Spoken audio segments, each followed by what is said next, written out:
Efiti say Roman Abramovich ebefa Chelsea bobuku no. Opeja Chelsea bobuku na to the level say ye boy European Cup final na ye say Chelsea bo final wo Europa. Champions League na pese na pese otie. Ho no mu peja standard ni de kodru ye. Se omo nya de kra no omaba fam kra wo Europe no e se omo Europa League. So the moment I bet say Chelsea bo Conference League na chere say Chelsea modern bo no ene omo level no adropia ba fam. Biken. De bia me wo ma asem bia meka na ye se uye nipa bia no imre bi bedru ubewo low moment. Imre bi bedru obewo fam. Untimi stay slow sa till the end of a lifetime. Obeba fam. But the most important thing here say oba fam a how I bet my accept situation no. How I bet my adapt situation, how I aba from. Anyhow, I bet my making good use of such situation now, no. Any idea very important. So the reason why I may my respect Chelsea for Pani say Chelsea and him some level ye Champions League. Waba from to the extent say obo Conference League.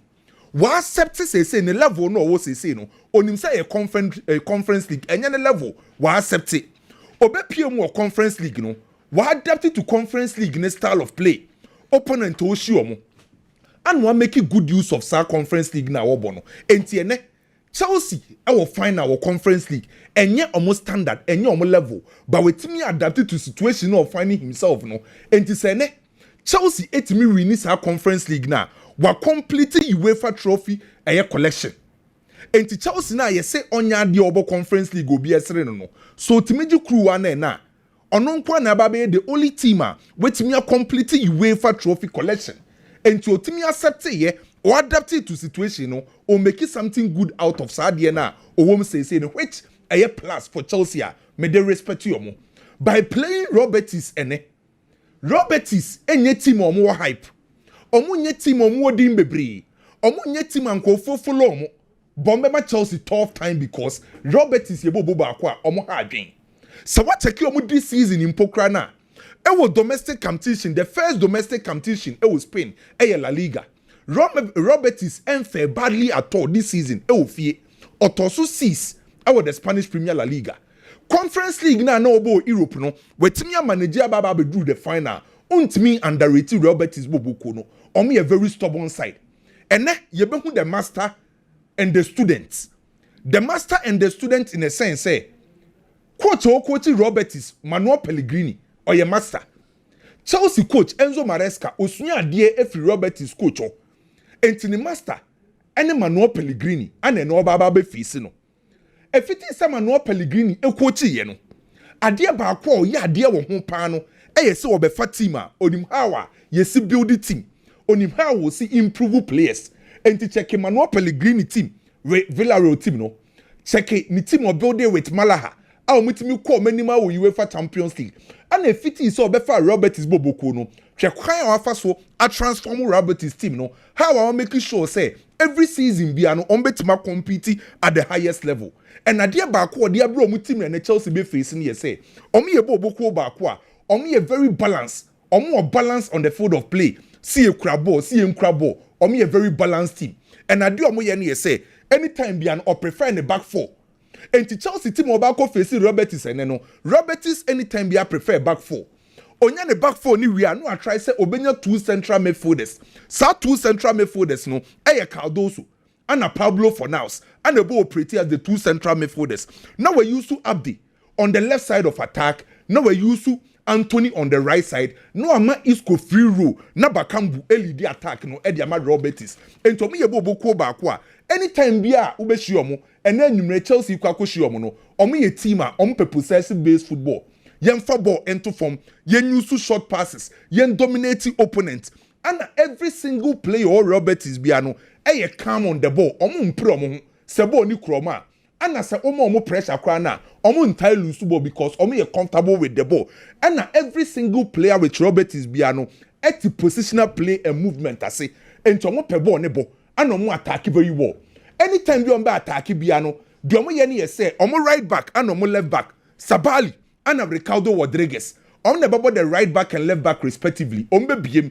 na ni two deep central midfielders no I make sure some be create passing lane na Isco no enya that freedom I operate I was free roll no enti omo ball ni nyina no eye Isco ball na Robert Isebo no the obe direct play the obe detective play the obe check the tempo the direction the fluidity player or breaking lines Edema Roberts Branty friend say Isco so the middle third no player on your controller general Edema Roberts Isco and to say Isco who so from the middle third now we a Chelsea midfielder on betro kakra so adia me expect no obi the message by now we can story be Branty friend say Caicedo be very important to our game we because Pablo Fornals and Cardoso omo na making sure say ombeye dirty work ni nyina na Isco aye free because Isco age no ontimi nya lot of running ontimi cover distance ontimi cover grounds enti sa Pablo Fornals ana Cardoso no ana beye dirty work ni wo mfimfi ama Isco etimi nya time with the ball enti Isco no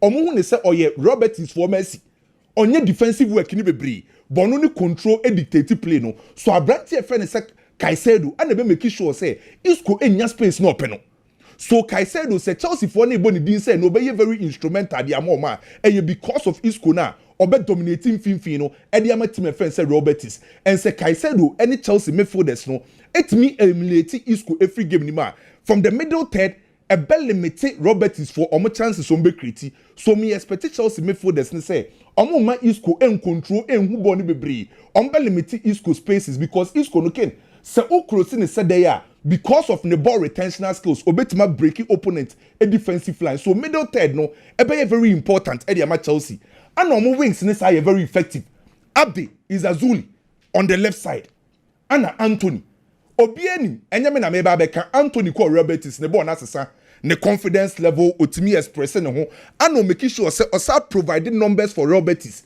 in big games or deciding game at the team friend said Roberts so and then you so no another key important player for Chelsea Kukureya how Kukureya betima containing Anthony no very important and to be honest with you Kukureya and Caicedo two important players for Chelsea this season say Chelsea bo game na Kukureya nyani day Caicedo nyani day ekuye the match Chelsea and in this game so we Isco free man now we Anthony free man Chelsea ye adwuma ne half because our two players no and ebe hardwin ba uma Isco huso uma Anthony huso a omo be send long balls any crosses in the akwa bakambu ne ho edene obetima battle with Levi Kowo mu we kire with Chelsea so Chelsea making sure say omo ma Anthony Mone Abdi hu game ne so wins Isco control game no Chelsea are ready to go because Robert's team no Conference League na yeboni nyina ne team a when your most attempt to score Roberts 233 omo attack but defensively they are not the best game back kwa me expect Chelsea so be this trophy we Chelsea winning this trophy by untimi underrated Roberts team no Manuel Pellegrini aye adwuma onso so etimi deserve so be win ba me ko e dey ma Chelsea bobuko no me Chelsea tough time by me take Chelsea so be win me tell story about Marcus Rashford there no me were interest because my year adwuma kakra na two wingers ana Barcelona for no ehwe two wingers ne de na oda soro pa no Luis Diaz of Liverpool ana Marcus Rashford enti enkomo ne course between Liverpool ana Barcelona no Liverpool for ekache Barcelona for say one omo nton abrantie ni loan de toso omo Liverpool for no akodwama so eskom de akofa Florentine Milos Kekes eba Jeremy Frimpong but omo spend a lot on the transfer market enti omo nton omo player is with ease enti wa be funny player ebo na wose ekosoro ana team e friend say Barcelona dekomo ehun say ebo na Liverpool for obo no omo ntimi ntua Liverpool for ebo Barcelona 80 million euros for Luis Diaz and omo say wosoro so na wose deko any Barcelona for no communicating to the head coach of Barcelona Hansi Flick say Luis Diaz na open on ebo na omo obo no anu ayedene papa friend say Hansi Flick ana enura ojitu mu say Luis Diaz deal ni nye ya ene Marcus Rashford de no apene so say Hansi Flick ampene so a anka Barcelona for enkoye move no so Hansi Flick mum ne ka okay to Abrante friend say Marcus Rashford deal no ana say Marcus Rashford impokra no o free Manchester ko bo loan Aston Villa no ne performance improve ye ensema na mo kafa ne ho say onye serious no o se sa narrative ni na no ye serious on the field of play enti so onya no Barcelona the front line hono ono Marcus Rashford ebetima operate o ba bia enti enra meeting na call so with Hansi Flick no ana ma ene Marcus Rashford nia no eba Barcelona krom ho Dwayne Maiden on ba ho no Dwayne no ana ye Marcus Rashford enua osaye ni agent na de me picking pokra kire say omo koye meeting no baby omo ti o sese no Mandarin Oriental ehɔ na meeting ne call so ana nkofo capture ye eye place a den said ubehu nipa bebre wo ho because you coded ana mpanyimfo no so ne kɔ hɔ pa ana nkofo capture Dwayne wo ho Manchester pay 40 million pounds by the first option na Barcelona dey kɔ no eye loan Barca di kind loan akɔ ana Marcus Rashford nankasa aka kyerɛ ne bra ne say se negotiation ni mu ya di mpokura na o involve Pini Zahavi and to mbesa akwa outsourcing in terms of the representative of Marcus Rashford on sanfa Pini Zahavi and some beka ho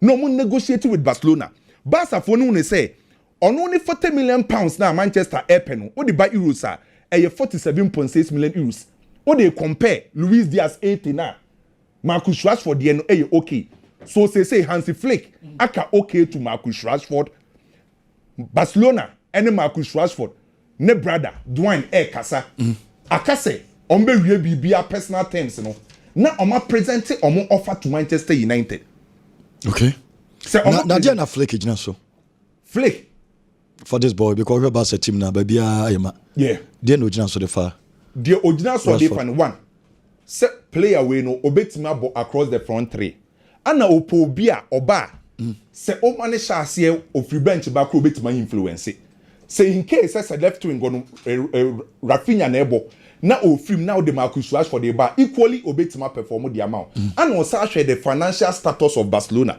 okay because Barca esi 80 million no muntimi nkotua for Liverpool so say we dey na 40 million pounds na Barca bitimi dia then wapene so ye twend dey ba kwesi ken dia kan ma member boss already story radio bi anim Real Madrid ne Angelo still adie no by we ya breaking eba ne kire say Madrid ne boy ne wie personal terms waje atum so ba be sign to 2030 e dia Real Madrid enti boy na agree personal terms akasa Real Madrid for ne team Stuttgart ebe kasa enne de eba cc then Vlahovic ebe free Juventus officially 3 strikers no mo twen so mdi replace 3 strikers ne ye Victor Osimhen, Gyökeres and Jonathan David okay when you 3 players omo so ba be replace then officially obey a story way 2 days ago na akwakoye rumor by officially after the Inter Milan for nya contact Luka Modric omo so omo pese obeko US no omo se ontna omo twen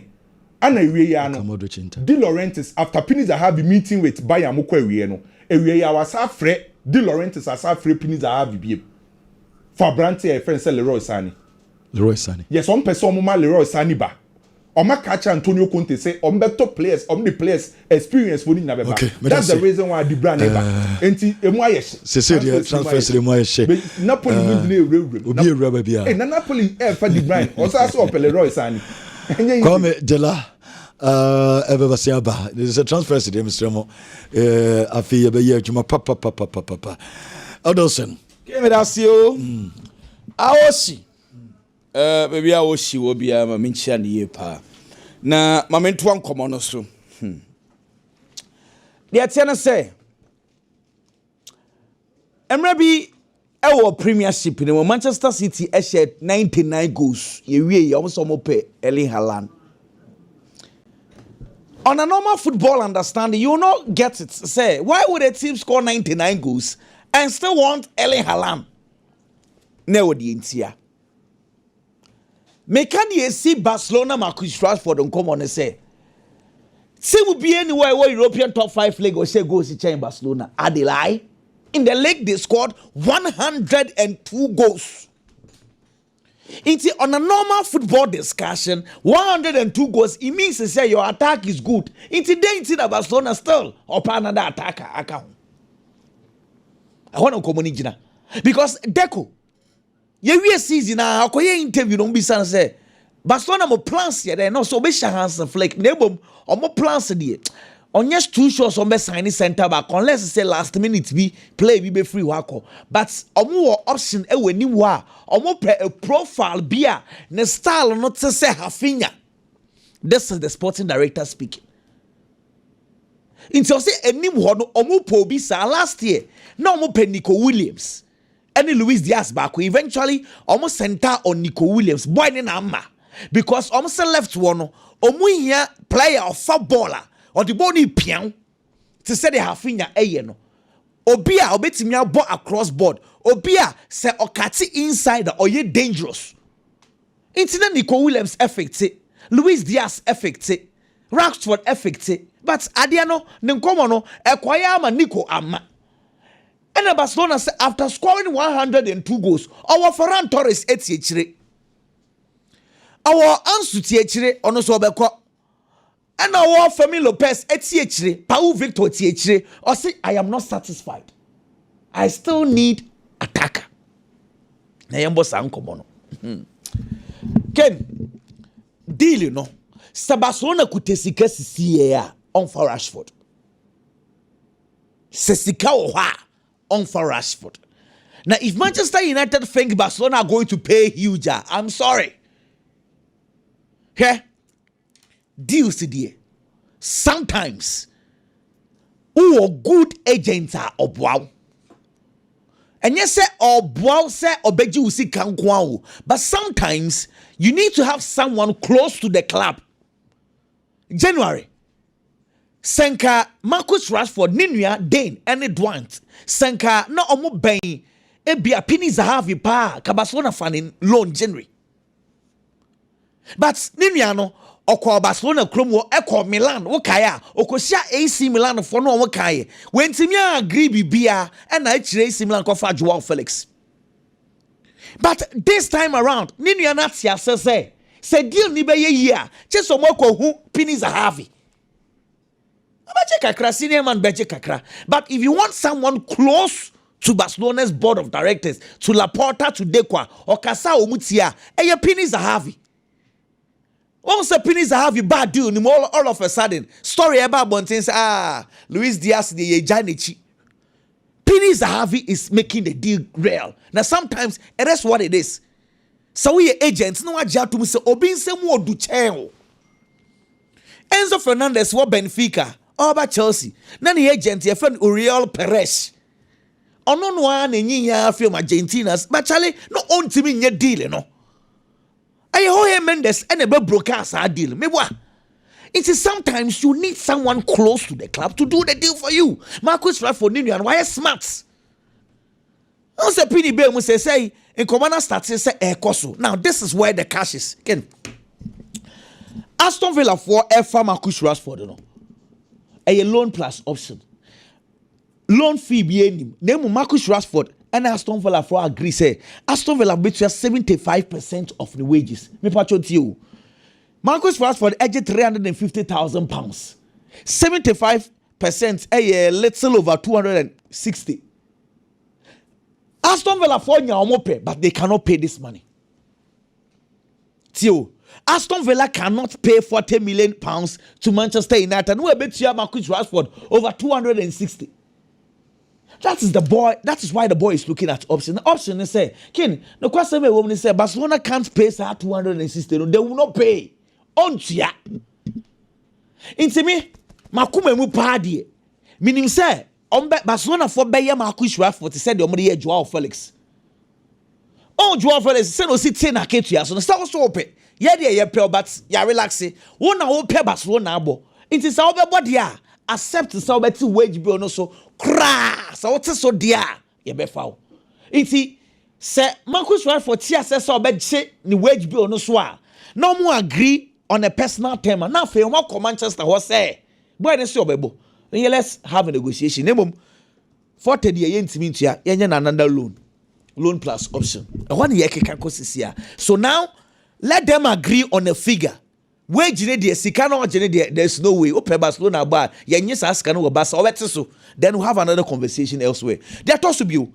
Chelsea and Liverpool for Ugo Eketike. Here, Ken. Frankfurt 1-0. I think the clubs don't go sua the free on a bebo. And your Frankfurt never column one free. A quartoma PH 90 million ya. Beboa. Frankfurt na quarter William Pacho tono just bear 9 million. Okotoma PH 40 million. Frankfurt NFA Omar Mamouche free. Obetradima Manchester City 75 million. Who go Eketike? Her PH form fani nyeshe bako. And never call France for this season. Was 22 goals, 12 assists. Say Liverpool any Chelsea and the HAC this boy. Now if you don't know who go Eketike, me pa cho understand to say Alexander Isak. Pepe. Me pa cho say me compare. Me hwe Ocean style na say na ball city a Isak style na bia. Frankfurt for say Chelsea and Liverpool. It is good you want our player. Name him. Open wa 100 million euros. Say market in the Eco no. Afei, na me ko Chelsea ni Betis na me ko bon komo kakra ho.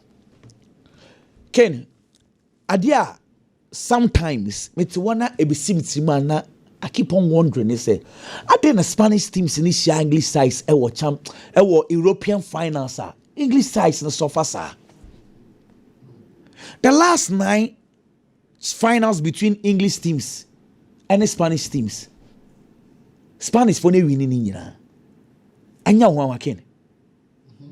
And I know Sevilla, Liverpool 2016 here. Okay. Real Madrid Liverpool Champions League ye. And I know Villarreal Madrid Manchester United Europa. And right ye Madrid sounds Liverpool. And see, sometimes I'm wondering, say, why is it that the Spanish clubs seem to have authority over the English teams? I would want Chelsea to break this record because say a game no na Betis for a winning game no a 10-0. 10 for the Spanish team, 0 for the English teams. Inti a redeeming game at the Chelsea needs to redeem English football from the Spanish football for instance. Spain for na bo match. And but I think say Maresca boss about no be ntebefa. Omo promo dodo na Spain for nya botre. What dear? Spain for on say acquire battle of English football versus the Spanish ball. Spain for no, I don't know kind technically they don't rush the ball. Omo pass the ball, omo ball ni etrumika. England for no want to do quick transitions. Into most England for no ball power, but Spain for no show. The last saying 9 finals. Exactly. England and Spain. Spain for Afanigan. Afanigan. Into say no. I was at Chelsea redeeming the English guys. And another dream. Oh, and then they honestly, when him say Conference League, you know, Chelsea yeah and Yeshe. Name Chelsea lose what a baby. They be see but I say, your Chelsea could lose with the Asamaba. Ma a year big game, Rabigi. Before Bakrama, Memfa way so Emma Wakwabe. United the form against a year Malaysia 11. Manchester United. Motika crash out on your head. Debbie, it's just a they don't kind of face up for Masham. Can It's just Manchester United. also not tough for moi. I should go here. I said, Lewena, whatever, come back, I can't but I don't capture it. Mammy, what I was saying on Anasisiano or Kobaka, a statue or Koyamus or celebrate you. I didn't. I didn't Kim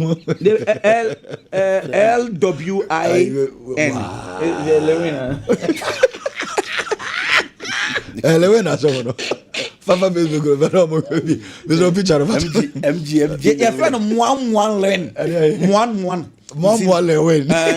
Oh, a big visa me boy. Biggie. What a biggie really no. They also there why. I can't watch United on fan for it. Biggie bomber one your team. E didn't bomber.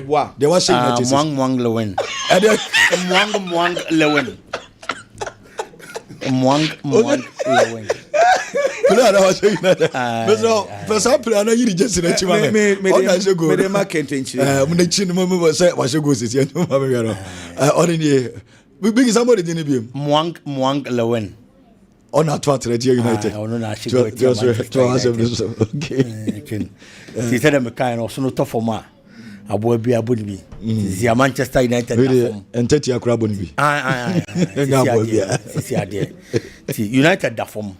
You know, Ushia United now where you dear film. It's an be a baby Bebana Manchester. Just a woman got a winner. 1-1 Lewin. Only on your play get talk. Yeah. Oh, go back and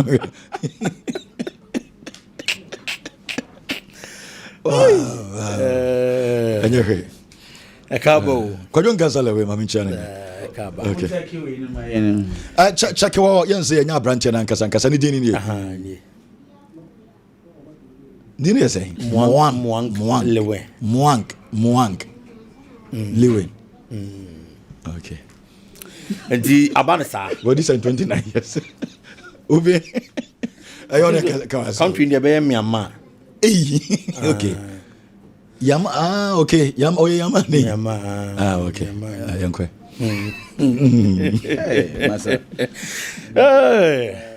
Hey, Mamisha Chelsea Kakrebi.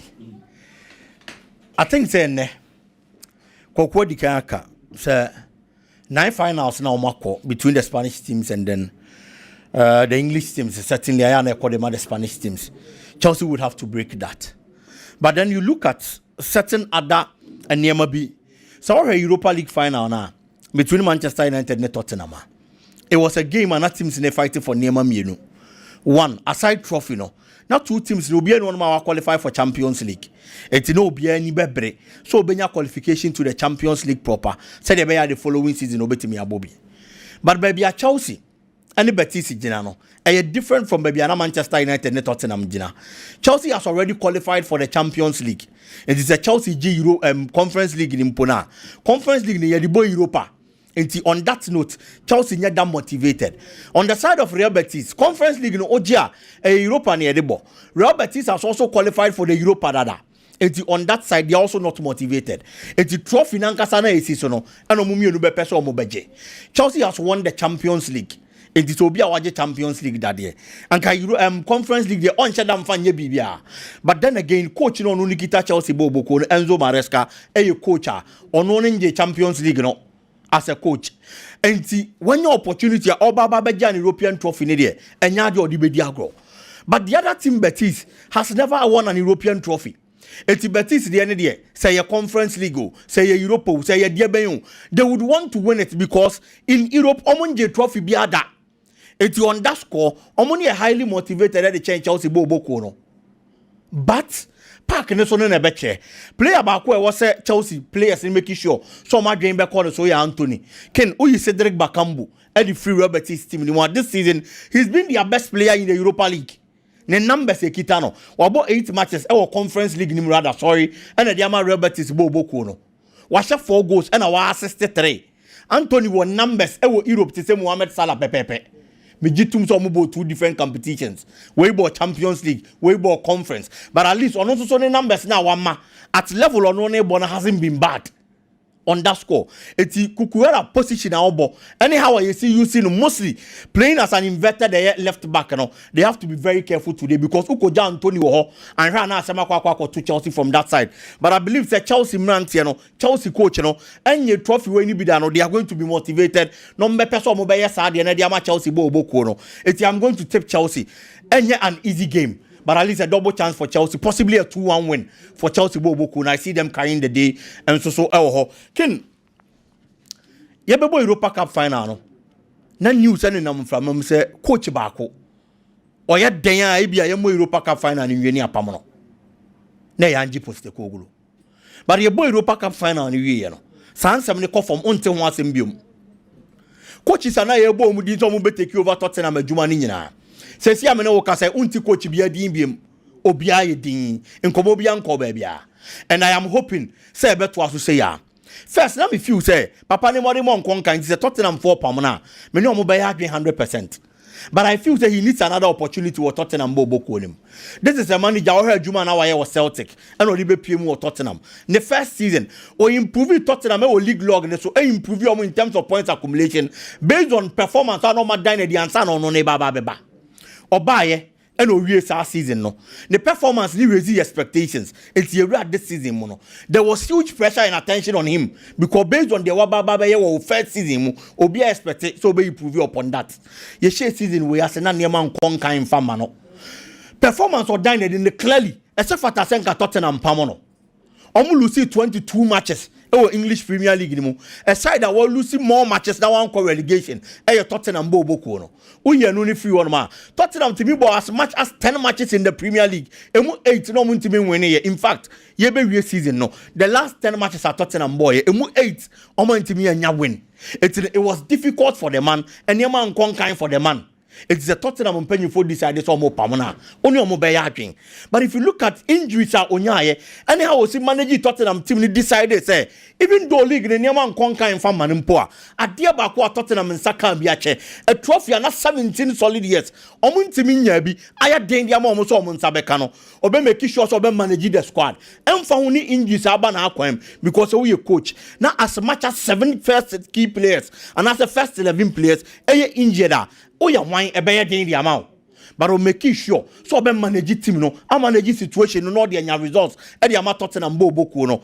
Now he's been able to win the Europa Cup.